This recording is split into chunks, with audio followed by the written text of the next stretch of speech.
जल में जाकर तो इसने स्वयं भूल कर दी है।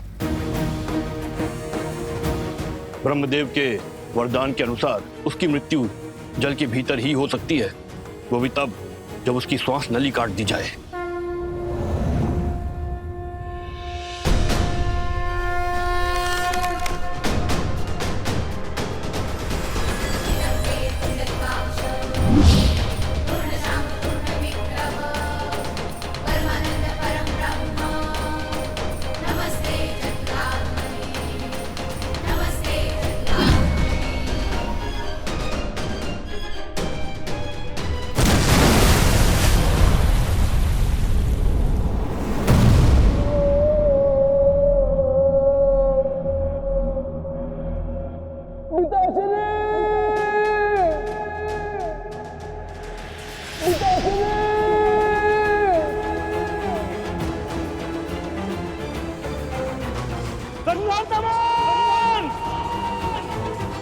भास्कर, जो भूल रावण ने की थी वो तुम मत करो। अपने पुत्र की मृत्यु से शिक्षा लो, अपना प्रतिशोध भूलो और लौट जाओ।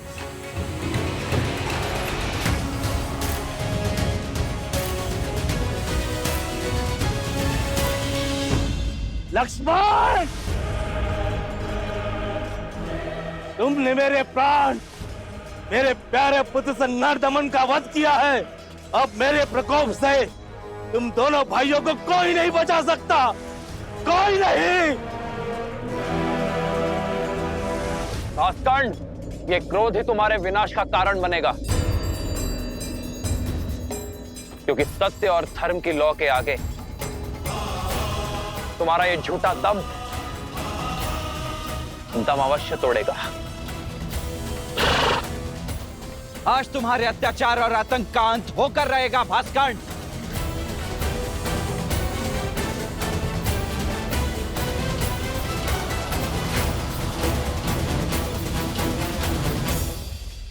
पवन पुत्र, तुम्हें अस्त्र नहीं उठाने हैं, किंतु इसके मर्दन के लिए तुम्हारी ही आवश्यकता होगी।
हनुमान,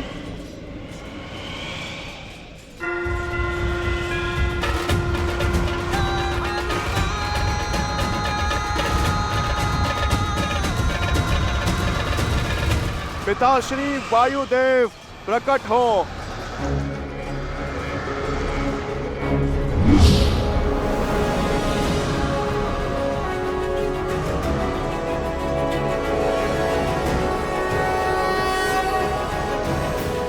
प्रणाम प्रभु। कैसे स्मरण किया पुत्र? पिताश्री, राम काज में आपकी सहायता की आवश्यकता है। मैं कुछ क्षण के लिए आपको अपने अंदर बसाना चाहता हूँ।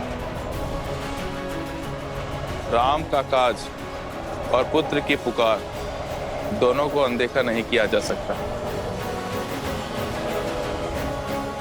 तथास्तु।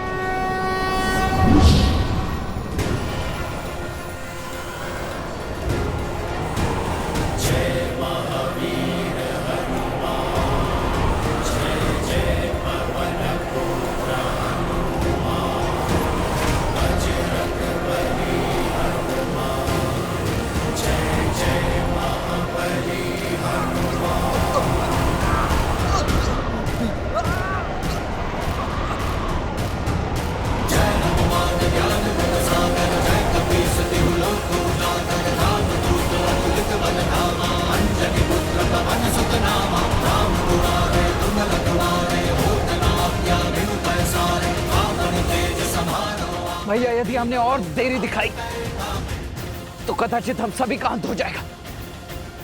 इससे पूर्व की कुछ अनर्थ आपको इसका संहार करना ही होगा। लक्ष्मण, वायु अब भास्करण्य के संपर्क में नहीं है, किंतु वो धरा पर अब भी खड़ा है। जब तक वो युद्ध भूमि पर होगा, उसका अंत असंभव है लक्ष्मण।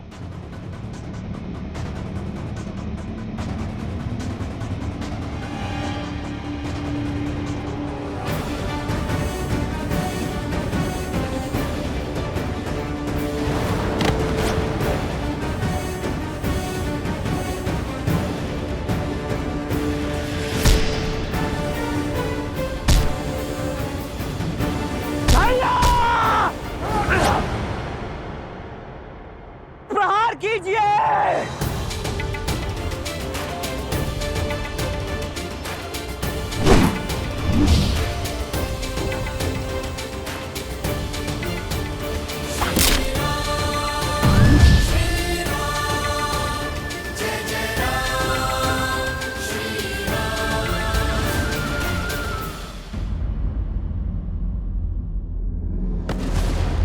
लक्ष्मण,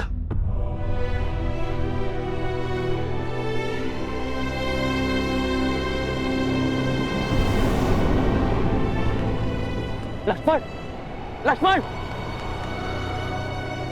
लक्ष्मण, लक्ष्मण, लक्ष्मण, लक्ष्मण, लक्ष्मण, आज तुमने फिर मेरे प्राण बचा लिए। लक्ष्मण,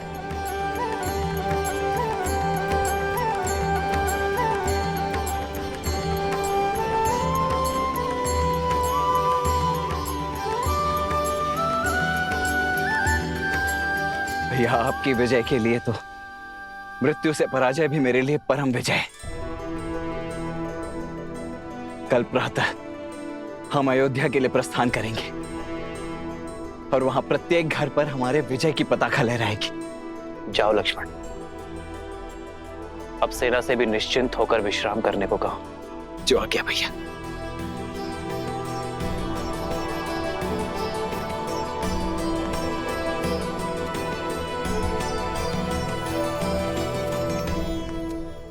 युद्ध अभी समाप्त नहीं हुआ है लक्ष्मण।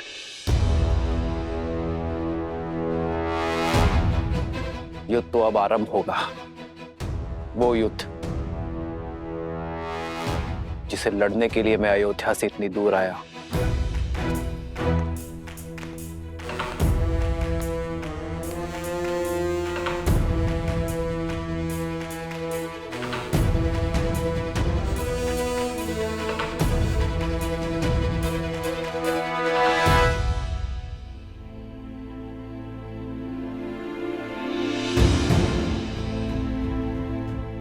लोग आजकल कानाफूसी कर रहे हैं। राजा राम और माता सीता के विषय में। हाँ, मेरे पति ने भी मुझे राजमहल की सेवा छोड़ने के लिए निर्देश दे दिया है। वैसे भी श्री राम के प्रेम के आगे उनको कुछ गलत नहीं लगता। वो तो कुछ भी नीति बना सकते हैं। उनको कौन है कहने वाला? इनके बारे में कोई इतना ऊंचा कैसे बोल सकता है?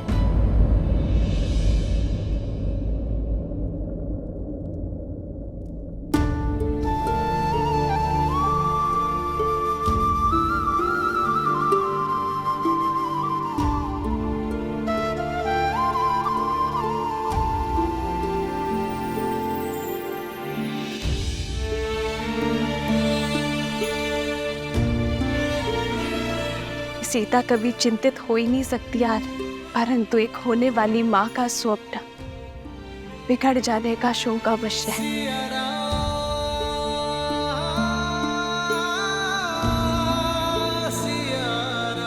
तुम्हारी व्याकुलता का आभास है मुझे सीते,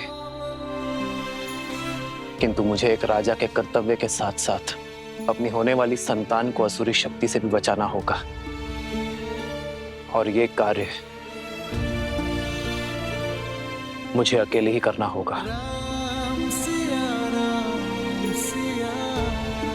अपनी प्रजा के हित के लिए, राम को मृत्यु भी स्वीकार है।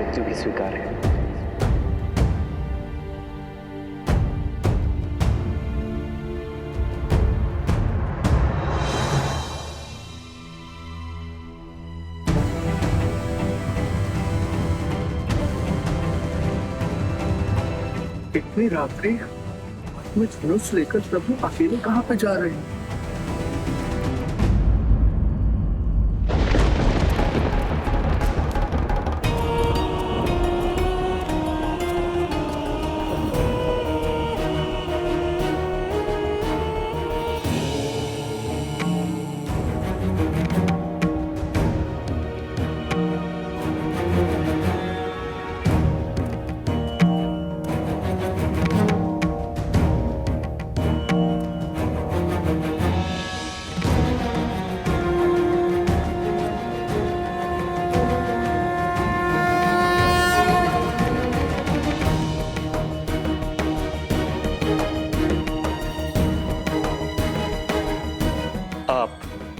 अवध की महारानी है देवी सीता।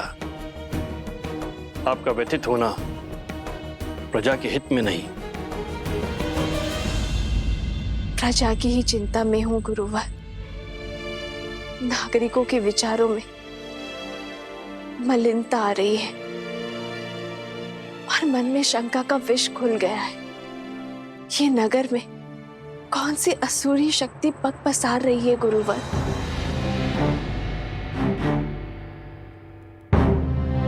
मनुष्य की प्रकृति ही अस्थिर होती है देवी।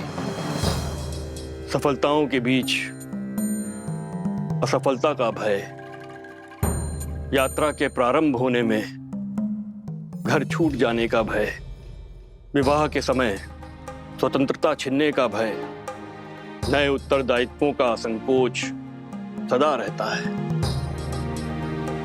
मन में सदा द्वंद्वों का भंवर चलता ही रहता है। ये उचित है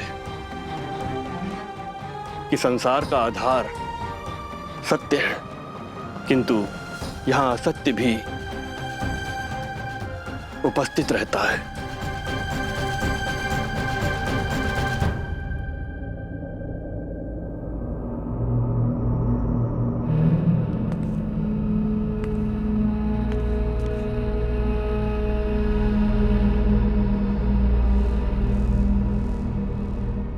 मैं ललकारता हूं सहस्त्र मुख रावण, सामने आओ।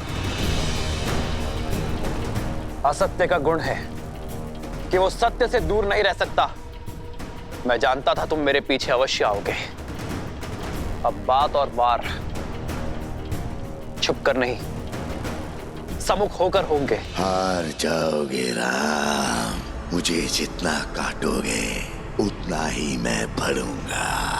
हार जाओगे, पराजय स्वीकारो। छिपने का कोई लाभ नहीं सहस्त्रमुख रावण। राम, मुझे जितना काटोगे उतना ही मैं बढ़ूंगा। हार जाओगे, पराजय स्वीकारो।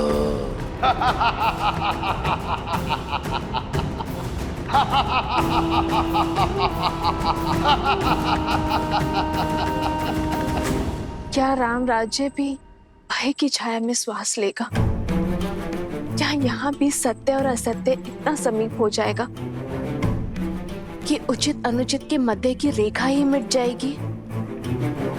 क्या रघुकुल के राघव की विजय पर भी प्रश्न चिन्ह लगेंगे गुरुवर? राम सिंहासन पर अवश्य आरूढ़ हो गए हैं देवी, किंतु किसी भी अभूतपूर्व कार्य के सफल होने में समय लगता है। राम राज्य स्थापित होने में भी अभी समय है। धर्म और कर्म के अमृत से इस धरा को सींचना होगा। राम को अभी और संघर्ष करना होगा।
सितंबर सोनी सब नए मोड़ और नई कहानियों के साथ ला रहा है ज्यादा वाला फैमिली टाइम। तो सोमवार 9 सितंबर से देखिए बागले की दुनिया और पुष्पा इम्पॉसिबल रात 9 से अब 10:30 बजे तक।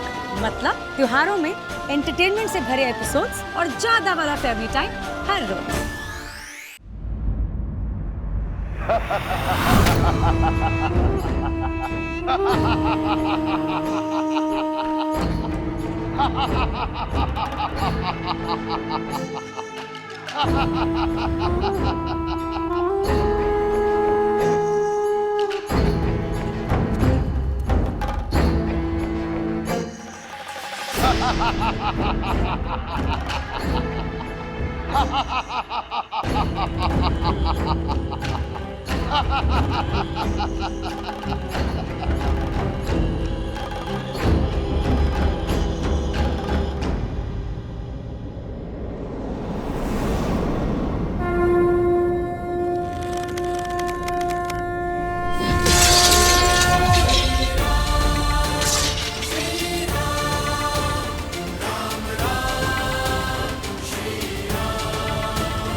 क्या इतना सरल लगता है मेरा अंतराम? कोई अस्त्र, कोई शास्त्र मेरी मृत्यु का मार्ग प्रशस्त नहीं कर सकता है, क्योंकि मैं शरीर नहीं सोच हूं राम। सोच सोच को कौन सा अस्त्र मार सकता है?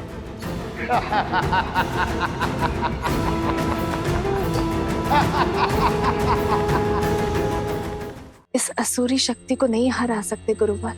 जिसके बाण असत्य हो धनुष अधर्म हो, उसे पराजित करना सरल नहीं होता। बार बार दोहराया गया सत्य सत्य प्रतीत होने लगता है, मन में संदेह उत्पन्न करने लगता है। इसलिए आवश्यक है कि ऐसी स्थिति में व्यक्ति का मन दृढ़ हो, और ये दृढ़ता बल से नहीं, संस्कारों से आती है। संस्कार से ही इसे पराजित किया जा सकता है। ऐसे संस्कार जो व्यक्ति की चेतना को पवित्र करे और समस्त संसार में संस्कारों को स्थापित करती है। स्त्री शक्ति, अर्थात इस भयंकर असुर को केवल एक स्त्री शक्ति ही पराजित कर सकती है, किसी राजा के बल की शक्ति नहीं।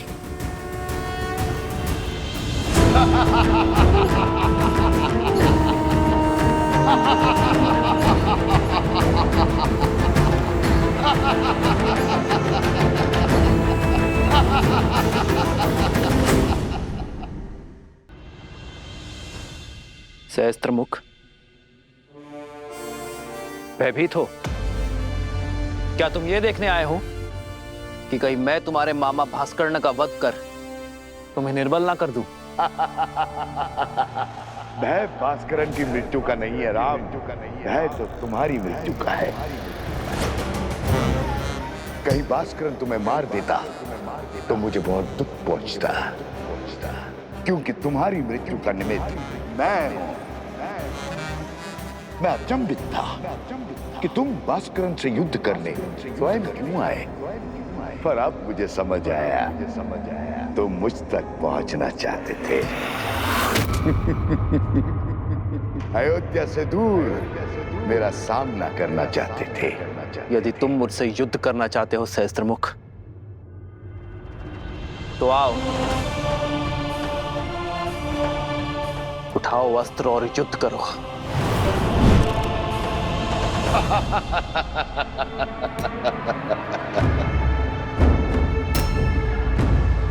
मेरे शस्त्र सदा मेरे साथ रहते हैं राम।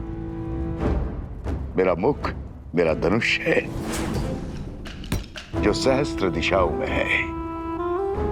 शब्द मेरे बाण हैं जो व्यक्ति के मन को चीर देते हैं। असत्य मेरी खड़क है जो सत्य के प्रति प्रमाण को काट देती है। संदेह मेरा चक्र है जो विवेक को व्यूह में फंसा देता है। अविश्वास मेरा भाला जो धर्म की छाती चीर दे। बोलो राम, है इतने शस्त्रों से सामना करने की क्षमता? है मुझे मार्ग से हटाने की शक्ति? है मेरा वध करने का सामर्थ्य? यही भ्रम तुम्हारे भाई रावण को भी था। जानता हूं राम, जानता हूं तुम महान योद्धा हो, पर मैं दशानन रावण की तरह मूर्ख नहीं हूं जो जानता था कि बाहुबल में तुमसे जीतना असंभव है। तुम्हारे साथ इंद्र है, फिर भी युद्ध भूमि में तुम्हारे सामने खड़ा हो गया। जो युद्ध बुद्धि से जीतना था, उसे बल से जीतने की हट कर बैठा। प्रचंड घने वृक्ष सरलता से कट जाते हैं राम, पर मैं सारे जगत में उगने वाली घास हूं जो दिखती तो निर्बल है पर होती अनंत है। मुझे एक जगह से उखाड़ोगे तो मैं सहस्त्रों जगहों पर उग आऊंगा। मेरा खून बहाओगे तो मैं रक्त बीज बन जाऊंगा। तुम्हारे बल से तो मैं परिचित हूं। अयोध्या वासियों का दूषित मन मेरे बल का परिचय है। रघुकुल के सत्य के प्रकाश में असत्य के अंधकार का अंत निश्चित है सहस्त्रमुख। इस राम राज्य की कल्पना सारा संसार कर रहा है। वो अयोध्या में कभी स्थापित नहीं होगा राम। प्रहार करने वाले के हाथ तो रोक दिए जा सकते हैं, किंतु बोलने वाले मुख को नहीं रोका जा सकता है। मैं सहस्त्र रावण अपने सहस्त्रों मुंह से अयोध्या में हाहाकार मचा दूंगा। तुम्हारे मंत्रियों और अधिकारियों में लोभ और लालच भर दूंगा। प्रजा के मन में अविश्वास और संघर्ष का बीज बो दूंगा। परिवार को ईर्ष्या और द्वेष दे दूंगा। राज्य में विद्रोह उत्पन्न करूंगा। धर्म की धरा पर अधर्म के पुष्प कभी नहीं खिल सकते सहस्त्रमुख। तुम्हारे विष की गगरी मेरे नगरी में कभी नहीं छलकेगी, क्योंकि मैं इसी क्षण इसी स्थान पर तुम्हें बांध दूंगा।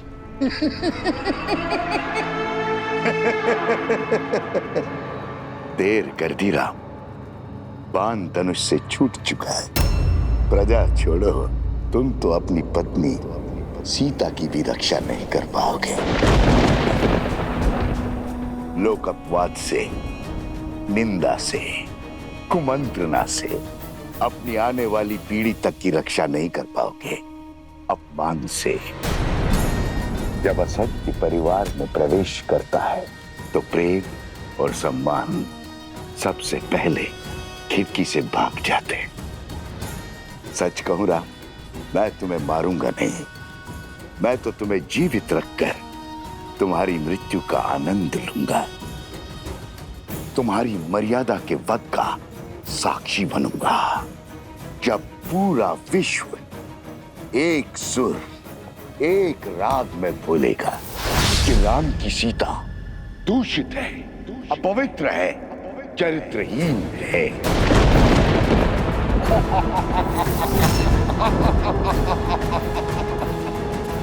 पापी, तूने मेरी माता के लिए अपशब्द कहे। हनुमान,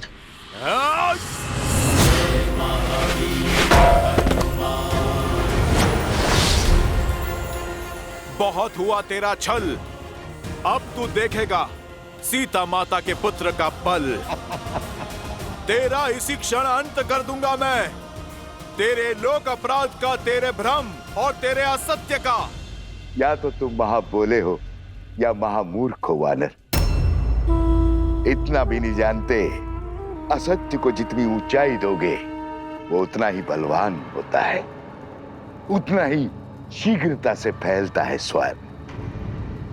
राघव की पत्नी दूषित है, दूषित है।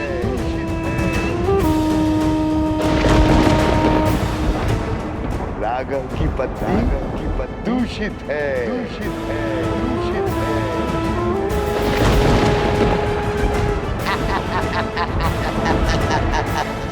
राघव की पत्नी दूषित है।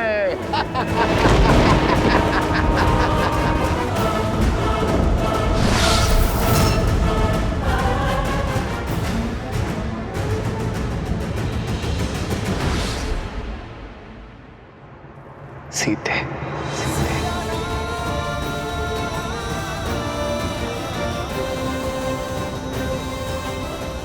अधर्म ने चाहे जितने भी सशक्त कवच पहने हो, मेरे श्री राम उसके अंत का कोई ना कोई हल अवश्य निकाल लेंगे।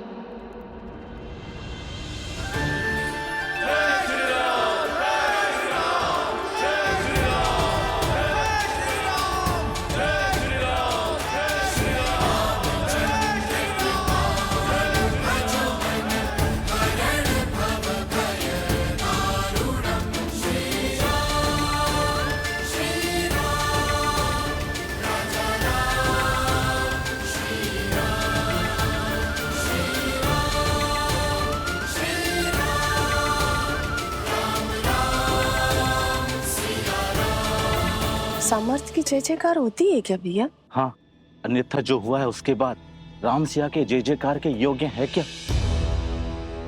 जिस राम राज्य की कल्पना सारा संसार कर रहा है, वो अयोध्या में कभी स्थापित नहीं होगा। राम, तुम्हारे मंत्रियों और अधिकारियों में लोभ और लालच भर दूंगा। परिवार को ईर्ष्या और द्वेष दे दूंगा।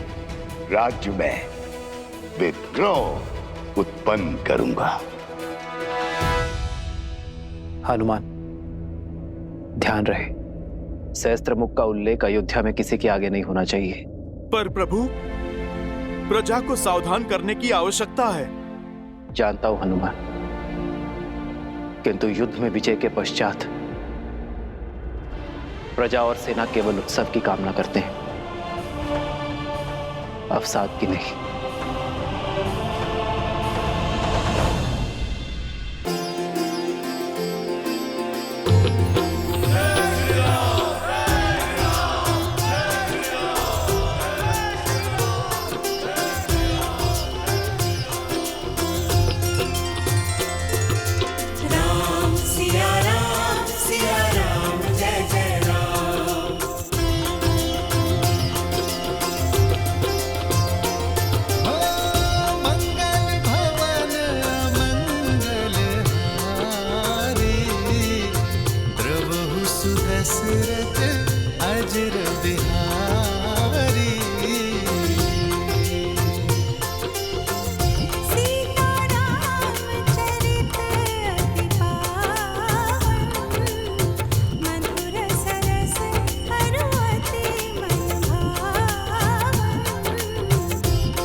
वैसे तो राम ने कई युद्ध जीते हैं, लेकिन ये राजा राम की पहली विजय है। माता, आपको देखना चाहिए था कैसे भैया ने उस दुष्ट भास्करण का वध किया। ना वो धरती पर था और ना ही वायु में। हनुमान जी के सहयोग के कारण। हनुमान जी ने इस युद्ध में भले ही सैनिक ना बनकर, परंतु भैया का सेवक बनकर अपना पूर्ण योगदान दिया है। उनके बिना ये विजय संभव नहीं थी, है ना भैया? इतना विनम्र मत बनो लक्ष्मण। मेरी वीरता की गाथा बताने में अपना शौर्य छुपा बैठे। संहार दमन को कितने साहस के साथ मारा है तुमने, और भास्करण का वध करने में अपने प्राण तक दांव पर लगा दिए। ये विजय केवल राजा राम की नहीं, समस्त अयोध्या की है। और अयोध्या इसी प्रकार हर युद्ध को जीतेगी, फिर चाहे वो युद्ध भीतर का हो या बाहर का। राम सिया राम सिया राम सिया राम, राम सिया राम सिया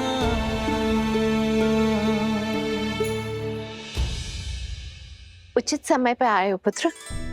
हाँ पुत्र, कल वसंत पंचमी के अवसर पर सीता के गर्भ के पुष्पवंश संस्कार का मुहूर्त निकला है। तुम्हारा होना भी वहाँ अनिवार्य है। अब तुम आ गए हो तो सारी पूजा विधि विधान पूर्ण हो जाएगी। अवश्य मां।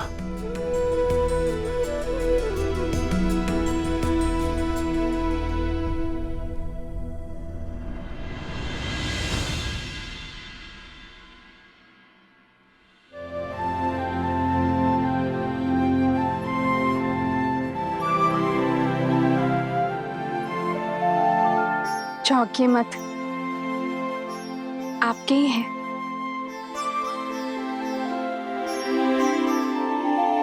कौशल्या माता ने दिए। कह रही थी जिन खिलौनों से पिता खेले हैं, पुत्र भी उन्हीं से खेलेंगे। वैसे राजा बनने के पश्चात आप एक वचन भूल सा गए हैं आर्य। कैसा वचन सीते? वही जो विवाह के समय दिया था। आधा अंग है हम एक दूसरे का। सुख के साथ साथ दुख और चिंता में समान भागीदार है। तो बताइए, ऐसा क्या है आर्य जिसने आपकी विजय की मुस्कान को धुंधला कर दिया है?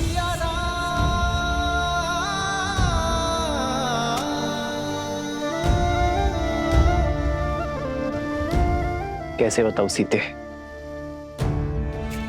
समय और नियति बहुत बड़ी परीक्षा लेने वाले हैं। आने वाला कल बहुत बड़ी कसौटी है। तो अच्छा है ना आर्य, कसौटी तो स्वर्ण को ही परखती है। आप उस असुरी माया को लेकर चिंतित है ना आर्य? गुरु वशिष्ठ ने बताया मुझे कि किसी असुरी माया की छाया है हमारे राज्य पर, जो प्रजा की सोच और विचारों को दूषित कर रहा है। राम की सीता दूषित है, अपवित्र है, चरित्रहीन है। सोच की शक्ति समझती हूं मैं आर्य। एक बुरा विचार सभी अच्छे विचारों को दुर्बल कर सकता है। यही सत्य आपको व्याकुल कर रहा है ना? गुरुवर ने यह भी बताया कि इस सोच को शास्त्र से नहीं, संस्कार से हराया जा सकता है।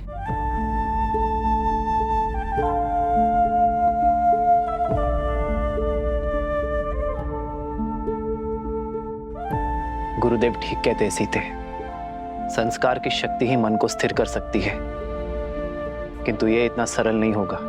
जैसे पके हुए घड़े पर माटी नहीं चढ़ाई जा सकती, वैसे ही एक व्यक्ति के युवा हो जाने पर उसके संस्कार नहीं बदले जा सकते। संस्कार बालकों को दिए जाते हैं सीते, युवाओं को तो शिक्षित किया जाता है। और अब मैं भी वही करूंगा, अपने राज्य को, अपनी प्रजा को शिक्षित करूंगा, क्योंकि विद्या ही अब एकमात्र मार्ग है।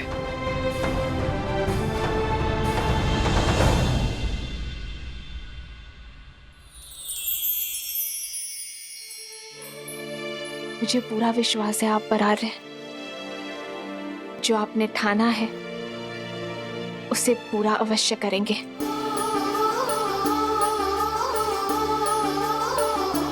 तुम्हारे साथ के बिना ये सब संभव नहीं है सीते। तुम्हारा मुझ पर अटूट विश्वास ही मेरी शक्ति है। जन्म जन्म का है ये संगम, राम रतन सीता वैभव धन। अर्धांगिनी हूं आपकी, सदा आपके पास। हम दोनों मिलकर सब संभाल लेंगे आर्य। हम दो नहीं सीते, हम तीन। हमारे प्रेम और संस्कार का संगम है ना हमारे साथ। राम सिया राम सिया राम सिया राम, राम सिया राम सिया राम।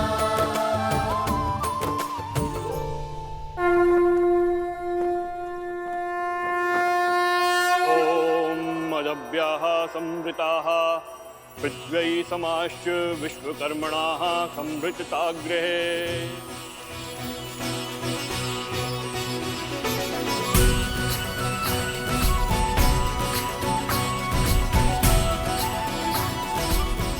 पुत्री, ये किलोई भस्म है। इसे अपने दाहिने हाथों से अपने नाक के ऊपर लगाओ और श्वास के साथ भीतर लो। किलो की ये गंध तुम्हें और तुम्हारी संतान को स्वस्थ रखेगा। मंगल भवन मंगल हारी, द्रवहु सुदशरथ अजर बिहारी। राम सिया राम जय जय राम। गर्भ धारण के बाद यह औषधि अमृत के समान होती है राम। जिस प्रकार सूर्य की किरण पृथ्वी को जीवन देती हैं, उसी प्रकार यह औषधि गर्भास्थ शिशु को पोषण देती है। शरीर के साथ साथ आत्मा को भी शक्ति प्रदान करती है। माता शिशु का आधार होती है। शिशु के प्रति अपने दायित्व को लेकर सदा सज्ज रहती है। किंतु शिशु और समाज के कल्याण के लिए माता पिता के साथ साथ परिवार के जनों को भी यह आश्वासन देना होगा कि वो गर्भ में पल रहे शिशु को सभी समाज की कुरीतियों से बचाएंगे और उसके विकास के लिए सदैव सहायक रहेंगे।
वस्त्रक, जाने कहां से कपड़ों पे ये लांछन लग गया। ये स्वच्छ हो जाएगा। ये तो शिव मंदिर की पिछली वाली दीवार में लगी गाय का धब्बा है। मंदिर के ऊपर जामुन का पेड़ है, उसी का रस, दियों का तेल, दीपक का काजल, सभी का मिश्रण है ये धब्बा। छूटना थोड़ा कठिन है, पर चिंता ना करो, ये धब्बा छूट जाएगा। अद्भुत, झट से पहचान लिया। गहरा अनुभव लगता है। काली को पहचान कर उसे साफ करना, ये तो वस्त्रक का कर्म है। सारी नगरी के मलिन वस्त्र यहीं आते हैं। बड़े से बड़े धनवानों के वस्त्रों के दागों को देखकर पहचान जाता हूँ कि कौन कहां से लांछन लेकर आया है।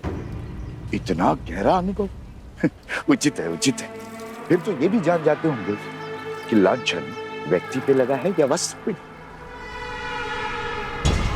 अब हमारी सीमा तो वस्त्रों तक ही सीमित है। हम वस्त्रों के लांछन को ही पहचानते हैं और बस, और उन्हीं को ही धोते हैं। उचित कहा मित्र।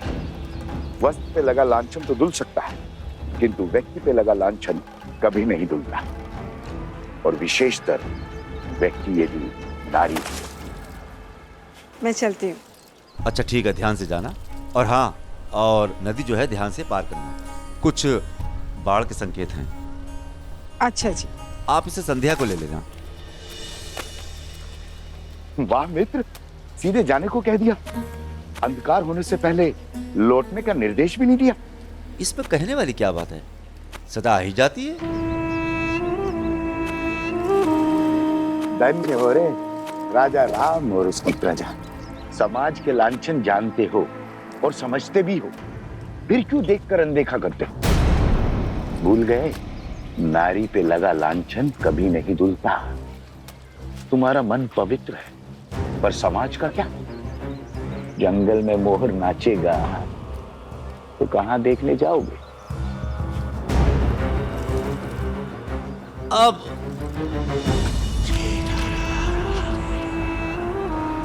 अरे ऐसा है, दिन ढलने से पहले आ गए।